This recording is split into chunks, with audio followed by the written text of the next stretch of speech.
नमस्कार दोस्तों, कैसे हैं आप लोग? हमें उम्मीद है कि आप बेहतर होंगे और अपनी पढ़ाई में ज़ोरों-शोरों से लगे होंगे।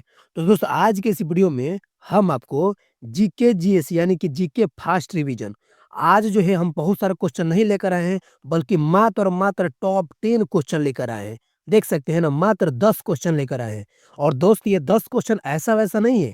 आप ना अगर सच में ईमानदारी से अपनी तैयारी करते हैं ना, तो आप मात्र 5 क्वेश्चन बना के दिखा दीजिए। ये 5 क्वेश्चन मात्र आप बना के दिखा दीजिए। तब मालूम चलेगा कि आप कितनी आपकी ईमानदारी से तैयारी है, ठीक है ना? क्योंकि ये क्वेश्चन जो है आपके लिए टेस्ट लेकर आए हैं और हम बिना समय गए सीधे हम आपको टेस्ट पे लेके चलते हैं, ठीक है ना? ये क्वेश्चन काफ़ी इम्पोर्टेंट है, मात्र 5 भी बना के दिखा दीजिएगा ना, तो समझिए कि आप बहुत ज़्यादा डीप से पढ़े हुए हैं, ठीक है ना? तो चलिए हम देखिए बहुत सारा क्वेश्चन किसी भी स्टेट का पीसीएस की तैयारी करते हो, आपके लिए इम्पोर्टेंट है। आप एसएससी हो, रेलवे हो, बिहार दरोगा या कोई भी कॉम्पिटिटिव एग्ज़ाम करते हो, ठीक है ना? आप आराम से इस वीडियो को देखिए और खुद आपको मालूम चलेगा ये क्वेश्चन कितना बेहतरीन है, ठीक है ना? आपको मालूम है हम 3 तरह से क्वेश्चन कंप्लीट कराते हैं। कैसे-कैसे दोस्त?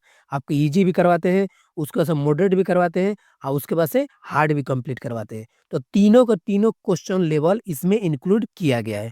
तो आप आराम से इस वीडियो को देखिए और खुद बताइए कि आपने कितने क्वेश्चन सही किया है, ठीक है ना? ईमानदारी से कीजिएगा दोस्त, मात्र 5 प्लस भी कर देते हैं, तो समझिए कि आपकी पढ़ाई बिल्कुल सही रास्ते पे जा रही है, ठीक है ना? तो चलिए हम शुरू करते हैं। आज का पहला प्रश्न क्या है? ध्यान से देखिएगा और प्रश्न देखते हुए घबराना नहीं है, बस प्रेम से सवाल देखें। ये सब पूछा हुआ सवाल है, ठीक है ना? बहुत सारे क्वेश्चन जो है इसमें पी बाई क्यू है, इसको आप ज़रूर ध्यान से देखिएगा। देखिए, पहला प्रश्न बोल रहा है कि पंजाब के विलय के संबंध में निम्नलिखित में से कौन-सा कथन जो है असत्य है? यानी कि देखिए असत्य के बारे में बात बोल रहा है। जब भी असत्य वाली बात बोले या फिर नहीं बोले, आप आराम से गोला कर सकते हैं। जिससे होगा क्या, हमारी आँखों सीधे हाइलाइट पे जाएगी। नहीं तो बहुत सारे स्टूडेंट ना यहीं पे गलती कर देते हैं। ठीक है ना? तो हमको प्रश्न देखना है कि पंजाब के विलय के संबंध में निम्नलिखित में से कौन-सा कथन असत्य है? आप ध्यान से पढ़िएगा, ठीक है ना? ऑप्शन ए बोल रहा है कि 29 मार्च 1849 को गवर्नर जनरल की ओर से घोषणा हुई थी कि पंजाब राज्य जो है समाप्त हो गया है। ठीक है ना? ये असत्य है। या फिर बी बोल रहा है कि महाराजा दिलीप सिंह के सभी प्रदेश भारतीय ब्रिटिश साम्राज्य का हिस्सा बन गए थे।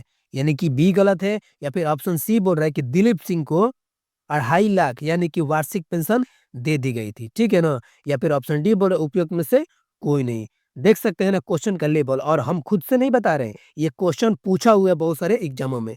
तो अब वो दिन चला गया दोस्त जो कि वन लाइनर बहुत सारे क्वेश्चन मिलेंगे 1-2 को हर एग्जाम में मिलेंगे, लेकिन अब जो है पैटर्न सब एग्जाम का चेंज हो गया है, ठीक है ना? तो क्वेश्चन को बारीकी से आपको देखते चलना है। तो बताइए दोस्तों, इसका सही आंसर क्या हो जाएगा? कमेंट बॉक्स आपका खुला हुआ है, आराम से अपनी राय जरूर देते रहिएगा।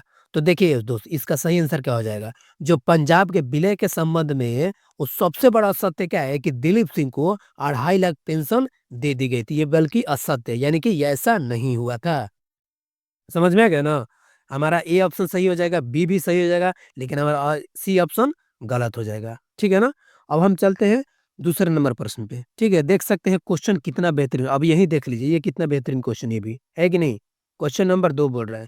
ध्यान से देखिएगा, ये काफ़ी ज़्यादा वीवीआई क्वेश्चन है। ठीक है ना? इसीलिए हम आज मात्र 10 ही क्वेश्चन लेकर आए हैं, ज़्यादा नहीं, मात्र 10, और देखते हैं कि इनमें कितने सारे विद्यार्थी 5 प्लस कर देते हैं। ठीक है ना? और कमेंट में ज़रूर बताइएगा, तभी हम जानेंगे कि आपका रणनीति और आपकी पढ़ाई सही दिशा में जा रही है, ठीक है ना?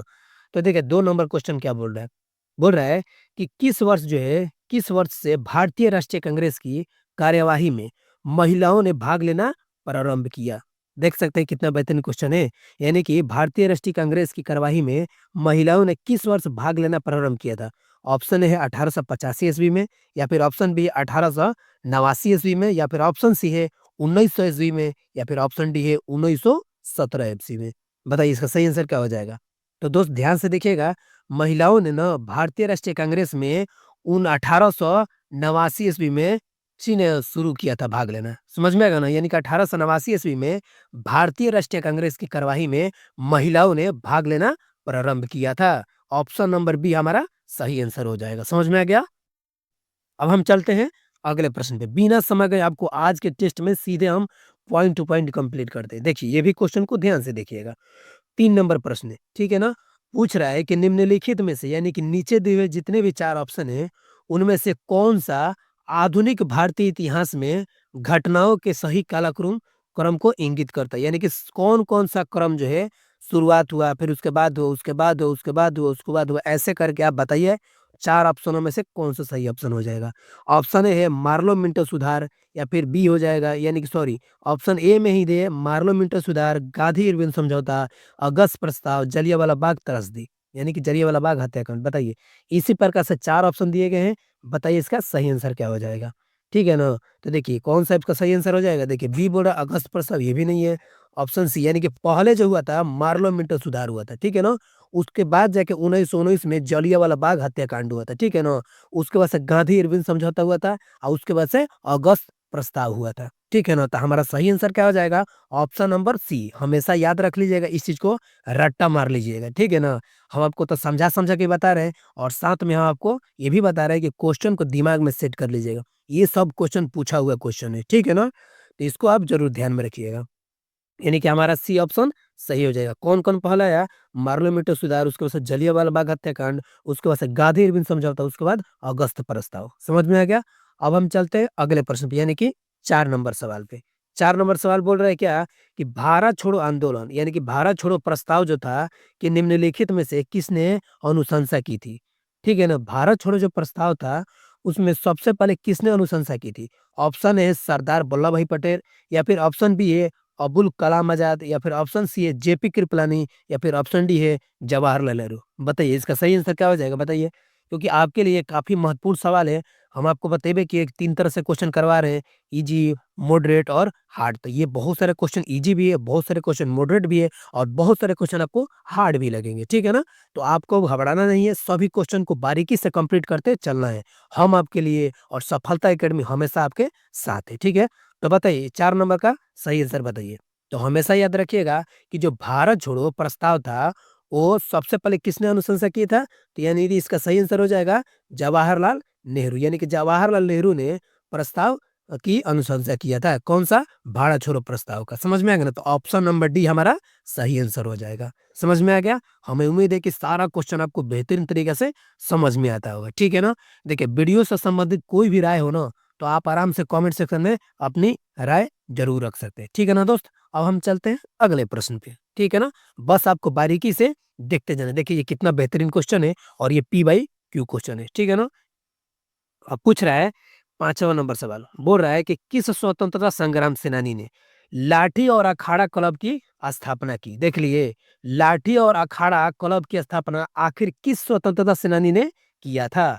ऑप्शन ए है चंद्रशेखर आजाद ने या फिर ऑप्शन बी है सचिंद्रनाथ सन्याल ने या फिर ऑप्शन सी है मास्टर सुरेश सेन ने या फिर ऑप्शन डी है बाल गंगाधर तिलक ने। तो बताइए इसका सही आंसर क्या हो जाएगा? बिल्कुल आपको घबराना नहीं है, बताते जाना है और बारीकी से क्वेश्चन को देखते चलना है।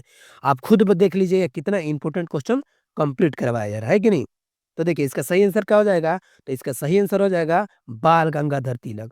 देखिए बाल गंगाधर तिलक यानी कि ऑप्शन नंबर डी हमारा सही आंसर हो जाएगा। बाल गंगाधर तिलक ने लाठी और अखाड़ा क्लब की स्थापना किया था। ठीक है ना? तो इन्हीं को बोला जाता है कि लाठी और अखाड़ा की स्थापना करने वाले बाल गंगाधर तिलक जी। ठीक है ना? अब हम चलते हैं 6वें नंबर सवाल पे। ठीक है ना? देखिए 6 नंबर सवाल क्या बोल रहा है? ध्यान से देखते चलिएगा। बोल रहा है कि 1942 में भारत छोड़ो आंदोलन के दौरान शहीद हुई किस महिला ने बूढ़ी गाधी कहा जाता है? यानी किस महिला को बूढ़ी गाधी कहा जाता है? क्योंकि 1942 में भारत छोड़ो आंदोलन के दौरान उन्होंने तो शहीद हो गए थे, इसीलिए उनको बूढ़ी गाधी कहा जाता है। आखिर इन 4 ऑप्शन में से कौन ऐसी महिला है जिनको बूढ़ी गाधी कहा जाता है? ऑप्शन ए है बीड़ा चटर्जी या फिर ऑप्शन बी है उषा मेहता या फिर ऑप्शन सी है मंदाकिनी हजरा या फिर ऑप्शन डी है लक्ष्मी सहगल। बताइए इसका सही आंसर क्या हो जाएगा? बताते चलिए लो आप लोग, ठीक है ना? क्योंकि आपके लिए टेस्ट है, ठीक है ना? और ये टेस्ट काफ़ी बेहतरीन है। देखते हैं कि 5 प्लस कितने स्टूडेंट कंप्लीट कर देते हैं, ठीक है ना? 5 प्लस, ठीक है ना? क्योंकि काफ़ी ज़्यादा वीवीआई हम क्वेश्चन लेकर आए हैं, ठीक है ना? और काफ़ी कम लेकर आए इस बार वीडियो में, ठीक है? तो देखिए इसको ध्यान से देखते हुए अगर हम बताते हैं इसका सही आंसर क्या हो जाएगा और हमेशा दिमाग में बैठा लीजिएगा। तो देखिए 1942 में भारत छोड़ो आंदोलन के दौरान जो महिला शहीद हुई थी, उनको तो बोला ही जाता है बूढ़ी गादी, लेकिन किनको बोला जाता है? तो याद रखिएगा हमेशा मंदाकिनी हाजरा को बोला जाता है। किसको बोला जाता है? मंदाकिनी हाजरा को बुलाया था। मंदाकिनी हाजरा ने 1942 में भारत छोड़ो आंदोलन में ये शहीद हो गई थी। इसीलिए इनको बूढ़ी गादी के भी नाम से जाना जाता है। समझ में आया क्या ना दोस्त? अब हम चलते हैं 7 नंबर सवाल पे, ठीक है ना? 7 नंबर सवाल क्या है? बोल रहा है कि दीनबंधु सार्वजनिक सभा की स्थापना किसके द्वारा की गई थी? देखिए दीनबंधु सार्वजनिक सभा की स्थापना किसके द्वारा की गई थी? Option number A B R Ambedkar द्वारा की गई थी, या फिर option number B Gopal Krishna Gokhale के द्वारा किया गया था, या फिर option number C Jyotiba Phule के द्वारा किया गया था, या फिर इनमें से कोई नहीं। तो बताइए, ध्यान से बताइए, क्वेश्चन काफी बेहतरीन क्वेश्चन है, ठीक है ना? जो भी ईमानदारी से पढ़ते होंगे ना उनको मालूम चलता है ये क्वेश्चन कितना उनके लिए इंपॉर्टेंट है, ठीक है ना? तो देखिए इसका सही आंसर क्या हो जाएगा? ऑप्शन नंबर सी यानी कि ज्योतिबाई फूले। ये नहीं, देखिए ज्योतिबा फूले जो थी ये दीनबंधु यानी कि दीनबंधु सार्वजनिक सभा की स्थापना की गई थी, ठीक है ना? कौन सा हो जाएगा? ऑप्शन नंबर सी यानी कि ज्योतिबा फूले सही आंसर हो जाएगा, ठीक है ना दोस्त? अब हम चलते हैं आज का 8वां नंबर सवाल देखते हैं। 8वां नंबर जो सवाल है ये थोड़ा-सा आप मॉडरेट बोल सकते हैं या फिर हार्ड बोल सकते हैं, ठीक है ना? ये मिलाने वाला है, इसका सही कालक्रम में दर्शाना है, ठीक है? 8वां नंबर सवाल बोल रहा है कि सैयद वंश के सुल्तानों का सही कालक्रम क्या है? यानी कि जो सैयद वंश थे, वो कैसे-कैसे आए, किन-किन वंश सबसे पहले, उसके बाद कैसे-कैसे, उन्हीं के बारे में बात कर रहा है। तो देखिए, पहला दिया है खिलजी खां, दूसरा है मोहम्मद शाह, तीसरा है मुबारक शाह या फिर चौथा है अलाउद्दीन आलम शाह। अब इन चारों ऑप्शनों में से बताइए कि क कालाक्रम के माने कालक्रम के अनुसार कौन-कौन पहले है, उसके बाद कौन है, फिर उसके बाद कौन है, ठीक है ना? जल्दी से जल्दी कमेंट सेक्शन में अपनी राय ज़रूर रखते जाइए, ठीक है ना? तभी तो मालूम चलेगा कि आप कितने सवाल हल कर पाए हैं, ठीक है ना? ऑप्शन ए है 1 3 4 2, या फिर ऑप्शन बी है 1 4 2 3, या फिर ऑप्शन सी है 1 3 2 4, या फिर ऑप्शन डी है 1 2 3 4। बताइए इसका सही आंसर क्या हो जाएगा? तो हमेशा देखिए याद रखिएगा, सबसे पहले कौन आए थे? तो सबसे पहले आए थे खिलजी खान जी आए थे, ठीक है ना? यानी कि 1 नंबर हो जाएगा। याद रखें, हम जैसे-जैसे बता रहे हैं ध्यान से देखते जाइए। पहले कौन आए थे? खिलजी खान जी आए थे। उसके बाद से कौन आए थे? मुबारक शाह आए थे। तो मुबारक शाह कौन-सा नंबर पे है? तो 3 नंबर पे, ठीक है ना? तो इसको याद रखिए 3 नंबर पे, ठीक है ना? तो पहले आए थे खिलजी खां, उसके बाद से मुबारक शाह और उसके बाद से आए थे मोहम्मद शाह। मोहम्मद शाह कितने नंबर पे है? तो ये 2 नंबर पे। तो ये मोहम्मद शाह आए थे, ठीक है ना?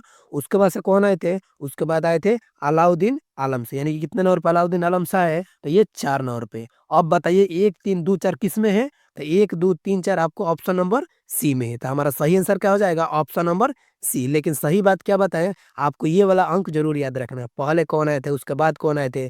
इस तरीके से आप बहुत सारे क्वेश्चन वन लाइनर भी, अब मिलाने वाला भी आएगा तो आप आराम से बना दीजिएगा, ठीक है ना? तो 1 3 2 4 यानी कि ऑप्शन नंबर हमारा सी सही आंसर हो जाएगा, ठीक है ना दोस्त?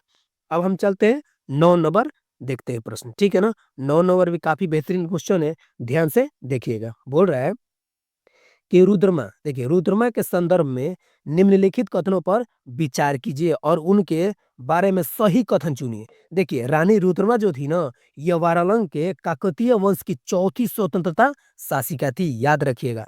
रुद्रमा थी जो रानी रुद्रमा, ये वारंगल के काकतीय वंश की चौथी स्वतंत्रता शासिका थी। लेकिन बात करें दूसरा नंबर में, बोल रहा है कि उसने दक्षिण तमिलनाडु के पांड्य, उड़ीसा के पूर्वी गंग शासकों देवनागरी के सेहुआ यानी कि सेनुआ शासकों को पराजित किया था। नहीं, नहीं, सिर्फ 1 नंबर सही, दूसरा नंबर गलत है।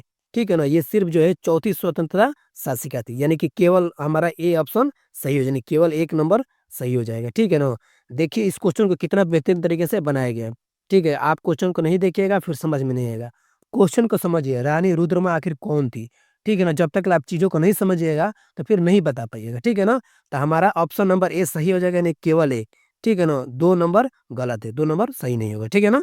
तो हमारा ए ऑप्शन सही हो जाएगा। अब हम चलते हैं आज का और आखिरी सवाल देखते हैं, ठीक है ना? आज का जो आखिरी सवाल है काफ़ी बेहतरीन सवाल है और ये जो है मेडिवल हिस्ट्री की बातें कर रहा है, ठीक है ना? बोल रहा है कि मध्ययुगीन भारत के संबंध में सराय शब्द का अर्थ क्या है? देखिए सराय शब्द का अर्थ बोल रहा है, इस शब्द का अर्थ बोल रहा है, ठीक है ना? सराय शब्द का अर्थ क्या है?